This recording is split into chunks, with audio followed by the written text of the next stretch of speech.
अब मैं रूपा मेहता से रिक्वेस्ट करूंगा कि वो सिरसा को लेकर के शब्द कहें और क्या विजन्स रूपा आप रखती हैं, ये आप बताएं। Good evening all. First of all, thanks to Chaudhary Devilal University and Market Times TV for this initiative. आपने मुझे मेरा सिरसा मेरा तीरथ पर बोलने का अवसर दिया, इसके लिए आप सभी का बहुत बहुत शुक्रिया।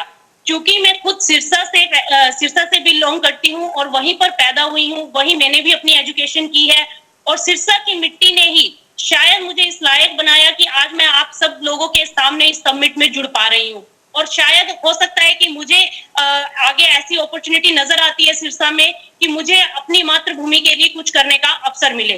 क्योंकि सिरसा को अगर करीब से देखूं तो मुझे ऐसा लगता है कि सिरसा को त्रिवेणी जैसा कि कहा जाता है, इसके लिए कोई अतिशयोक्ति नहीं है। क्योंकि सिरसा में हरियाणा, पंजाब और राजस्थान तीनों की ही संस्कृति सिरसा में बसती है और सिरसा में तीनों मुझे ऐसा लगता है कि ऐसे मिलते हैं जैसे कि गंगा, यमुना और सरस्वती का संगम हो। क्योंकि सिरसा में, जैसा कि जगत जी ने भी कहा कि सिरसा में अपार संभावनाएं हैं, तो मेरा ये कहना है कि हमारा यूथ जो है वो सिरसा से बाहर ना जाए, बल्कि सिरसा में ही ऐसे अवसर तलाशे कि जहां पर उनका आगे फ्यूचर ब्राइट हो। क्योंकि ये बात मुझे खुद सिरसा से बाहर आकर पता चली। मुझे ऐसा लगता है कि शायद सिरसा वालों को ही नहीं पता कि सिरसा क्या कर सकता है, चाहे वो शिक्षा का क्षेत्र हो या फिर खेल का क्षेत्र हो, कृषि हो या फिर कारोबार। मुझे ऐसा लगता है कि सभी में, सिरसा के अंदर इन सभी चीजों में अपार संभावनाएं हैं। बस जरूरत है तो हमें हमारे सिरसा के युवाओं को करेज देने की। क्योंकि जैसा कि अभी प्रदीप जी भी कह रहे थे कि उनको भी सही मार्गदर्शन उस टाइम पर नहीं मिल पाया। शायद मेरा भी बैकग्राउंड ऐसा ही रहा है कि उस समय पर हमें भी सही गाइडेंस नहीं मिल पाई थी, जिस वजह से हम बहुत ज्यादा उस समय पर ग्रोथ नहीं कर पाए। लेकिन ये तो हमारी डेस्टिनी थी कि आज हम यहाँ पर पहुंच गए हैं।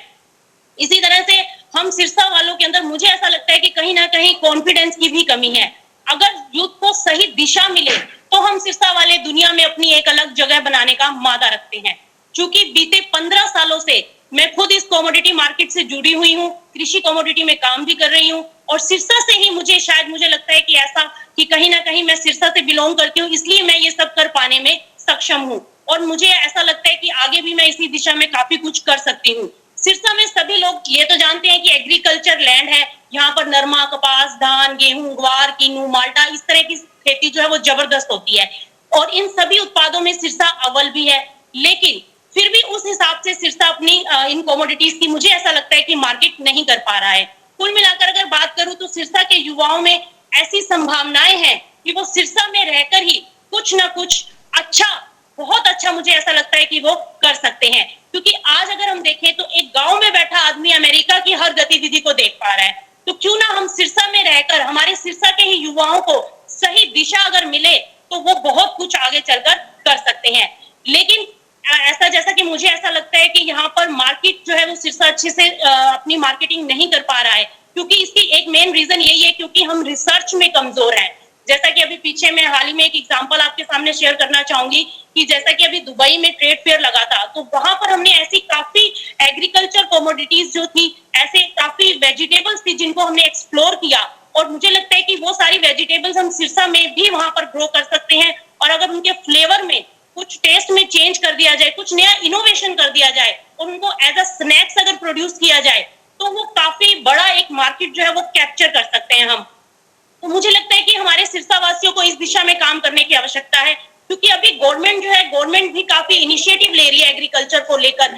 तो हम अपने युवाओं को क्यों बाहर भेजने की उसमें लगे रहते हैं कि उनको एक अच्छी नौकरी मिल जाए, वहां वेल सेटल्ड हो जाए।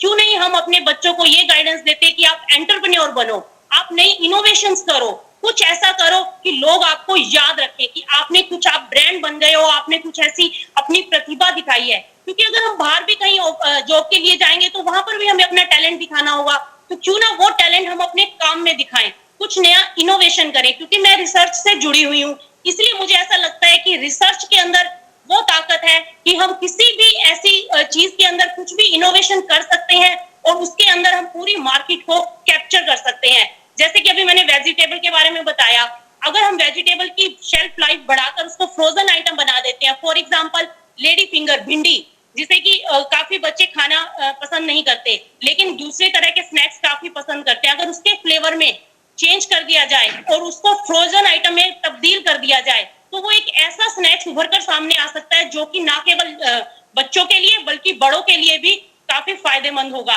इसी तरह के कई सारे एग्जांपल्स हैं। आप देख सकते हो बीन्स हैं, मखाना जो कि हम पहले नवरात्रों में यूज करते थे, आजकल उसकी बड़ी नई तरीके से पैकिंग आ गई है, नए नए फ्लेवर्स उसमें ऐड कर दिए गए हैं और वो बहुत अच्छी मार्केट कैप्चर कर रहा है। तो हमें इस तरीके की इनोवेशंस की तरफ हमारे युवाओं को मोड़ना चाहिए, बशर्ते कि हमें उनको इस तरीके से हम तैयार करें कि आप एक अच्छी डिग्री ले और एक अच्छी नौकरी करें और एक अच्छा आपका पैकेज हो, बस आप उसी में सेटिस्फाई रहे। मेरा ये मानना है कि हमें अपने बच्चों को इस तरीके से ट्रेन करना चाहिए, चाहे जो ये यूनिवर्सिटी के बच्चे हैं, अगर ये यूथ हमारे साथ जुड़ते हैं तो हम इनको इस दिशा की ओर आगे अग्रसर कर सकते हैं। और वहीं जहां तक मंडी टाइम्स की बात है, मंडी टाइम्स अगर चाहते हैं स्टूडेंट्स तो हम मंडी टाइम्स के बैनर के नीचे अगर ये अपना कोई यूनिट लगाना चाहते हैं तो मंडी टाइम्स इसके लिए हमेशा तैयार है। एक ज्वाइंट वेंचर के रूप में हम इनके साथ आ सकते हैं। और इसी के साथ ही मैं आपको बताना चाहूंगी कि मंडी टाइम्स अब जल्द ही अपने सिरसा के साथ साथ उत्तरी भारत में भी कैश और कैरी प्रोजेक्ट लॉन्च करने जा रही है, जहां हमें प्रतिभाशाली युवाओं की आवश्यकता होगी।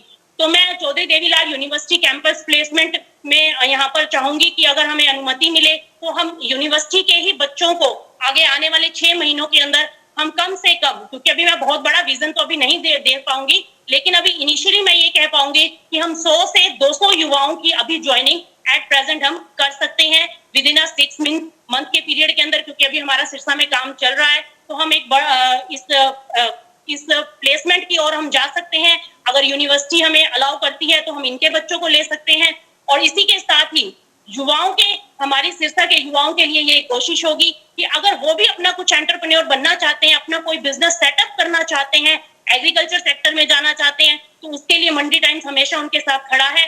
जब चाहे वो हमारे साथ ज्वाइंट वेंचर कर सकते हैं, जैसा कि अभी फूड पार्क भी सिरसा में आने वाला है। तो मुझे लगता है कि बहुत बड़ी अपॉर्चुनिटी है ये सिरसा के लिए, और आने वाले आगे हमारे जितने भी यूथ हैं वो इसकी ओर आगे बढ़ सकते हैं और अपना भविष्य इसके अंदर देख सकते हैं।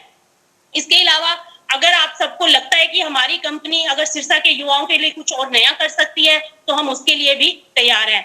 अब मैं लास्ट में बस यही कहना चाहूंगी कि हमारे सिरसा का हर युवा जिंदगी में वो मुकाम हासिल करे जिसमें ये दुनिया बोलने पर मजबूर हो जाए कि असाधारण सा आदमी एक ब्रांड बन गया। शुक्रिया। बहुत बहुत शुक्रिया रूपा। आपने कहा कि मंडी टाइम्स काफी अग्रेसिव मोड में है और एग्रीकल्चरल यूनिट्स अगर कोई स्टूडेंट्स अगर लगाना चाहते हैं तो उसमें आप उनको फाइनेंशियल सपोर्ट भी कर सकती हैं और उनके साथ ज्वाइंट वेंचर के अंदर भी आप आ सकती हैं।